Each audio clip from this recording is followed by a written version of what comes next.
From the Senna oral tradition by Andrew Lang. Once upon a time at the town of Senna on the banks of the Zambesi, was born a child. He was not like other children, for he was very tall and strong. Over his shoulder he carried a big sack, and in his hand an iron hammer. He could also speak like a grown man, but usually he was very silent. One day his mother said to him, "My child, by what name shall we know you?" And he answered, "Call all the head men of Senna here to the river's bank." And his mother called the head men of the town, and when they had come, he led them down to a deep black pool in the river, where all the fierce crocodiles lived. "O great men," he said, while they all listened, "which of you will leap into the pool and overcome the crocodiles?" But no one would come forward. So he turned and sprang into the water and disappeared. The people held their breath, for they thought, "Surely the boy is bewitched, and throws away his life, for the crocodiles will eat him." Then suddenly the ground trembled, and the pool, heaving and swirling, became red with blood. And presently the boy, rising to the surface, swam on shore. But he was no longer just a boy. He was stronger than any man, and very tall and handsome, so that the people shouted with gladness when they saw him. "Now, O my people," he cried, waving his hand, "you know my name. I am Makoma, the greater, for have I not slain the crocodiles into the pool, where none would venture?" Then he said to his mother, "Rest gently, my mother, for I go to make a home for myself, and become a hero." Then, entering his hut, he took Nuendo his iron hammer, and throwing the sack over his shoulder, he went away. Makoma crossed the Zambesi, and for many moons he wandered towards the north and west, until he came to a very hilly country, where one day he met a huge giant making mountains. "Greetings," shouted Makoma, "you are you?" "I am Chiswamapiri, who makes the mountains," answered the giant. "And who are you?" "I am Makoma, which signifies greater," answered he. "Greater than who?" asked the giant. "Greater than you," answered Makoma. The giant gave a roar and rushed upon him. Makoma said nothing, but swinging his great hammer Nuendo, he struck the giant upon the head.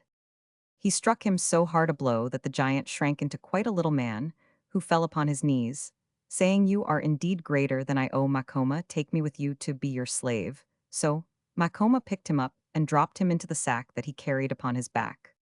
He was greater than ever now, for all the giant's strength had gone into him, and he resumed his journey, carrying his burden with as little difficulty as an eagle might carry a hare. Before long he came to a country broken up with huge stones and immense clods of earth. Looking over one of the heaps, he saw a giant wrapped in dust, dragging out the very earth and hurling it in handfuls on either side of him. "Who are you?" cried Makoma, "that pulls up the earth in this way?" "I am Chijubulataka," said he, "and I am making the riverbeds." "Do you know who I am?" said Makoma. "I am he that is called Greater." "Greater than who?" thundered the giant. "Greater than you," answered Makoma. With a shout, Chijubulataka seized a great clod of earth and launched it at Makoma, but the hero had his sack held over his left arm, and the stones and earth fell harmlessly upon it, and tightly gripping his iron hammer, he rushed in and struck the giant to the ground. Chijubulataka groveled before him, all the while growing smaller and smaller, and when he had become a convenient size, Makoma picked him up and put him into the sack beside Chiswamapiri. He went on his way even greater than before, as all the rivermaker's power had become his. And at last he came to a forest of baobabs and thorn trees. He was astonished at their size, for every one was full grown, and larger than any trees he had ever seen, and close by he saw Chigwasamiti, the giant who was planting the forest. Chigwasamiti was taller than either of his brothers, but Makoma was not afraid, and called out to him, "Who are you, O big one?" "I," said the giant, "am Chigwasamiti, and I am planting these baobabs and thorns as food for my children, the elephants." "Leave off," shouted the hero, "for I am Makoma, and would like to exchange a blow with thee." The giant, plucking up a monster baobab by the roots, struck heavily at Makoma, but the hero sprang aside, and as the weapon sank deep into the soft earth world, Nuendo the hammer round his head, and felled the giant with one blow. So terrible was the stroke that Chigwasamiti shriveled up as the other giants had done, and when he had got back his breath, he begged Makoma to take him as his servant, for, said he, "It is honorable to serve a man so great as thou." Makoma, after placing him in his sack, proceeded upon his journey, and traveling for many days, he at last reached a country so barren and rocky that not a single living thing grew upon it. Everywhere reigned grim desolation, and in the midst of this dead region, he found a man eating fire. "What are you doing?" demanded Makoma. "I am eating fire," answered the man, laughing, and my name is Cheodamodo, for I am the flame spirit, and can waste and destroy what I like. You are wrong, said Makoma, for I am Makoma, who is greater than you, and you cannot destroy me.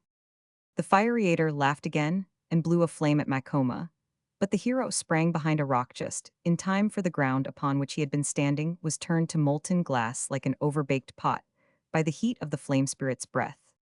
Then the hero flung his iron hammer at Cheodamodo, and striking him, it knocked him helpless. So, Makoma placed him in the sack Warano with the other great men that he had overcome. And now truly Makoma was a very great hero, for he had the strength to make hills the industry, to lead rivers over dry wastes, foresight and wisdom in planting trees, and the power of producing fire when he wished.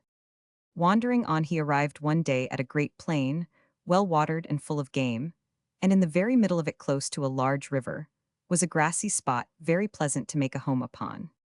Makoma was so delighted with the little meadow that he sat down under a large tree, and removing the sack from his shoulder, took out all the giants, and set them before him.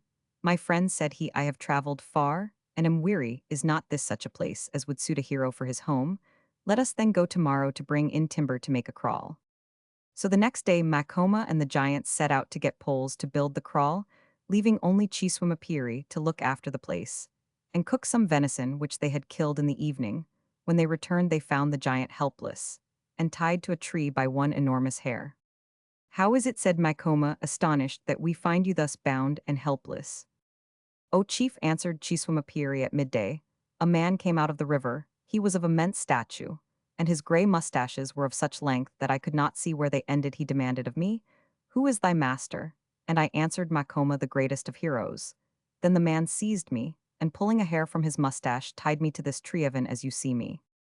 Makoma was very wroth, but he said nothing, and drawing his fingernail across the hair, which was as thick and strong as palm rope, cut it, and set free the mountain maker. The 3 following days exactly the same thing happened, only each time with a different one of the party.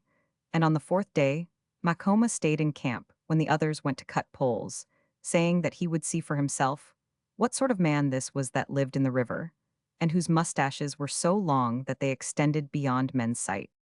So when the giants had gone, he swept and tidied the camp and put some venison on the fire to roast at midday. When the sun was right overhead, he heard a rumbling noise from the river, and looking up, he saw the head and shoulders of an enormous man emerging from it, and behold, right down the riverbed, and up the riverbed, till they faded into the blue distance, stretched the giant's grey mustaches.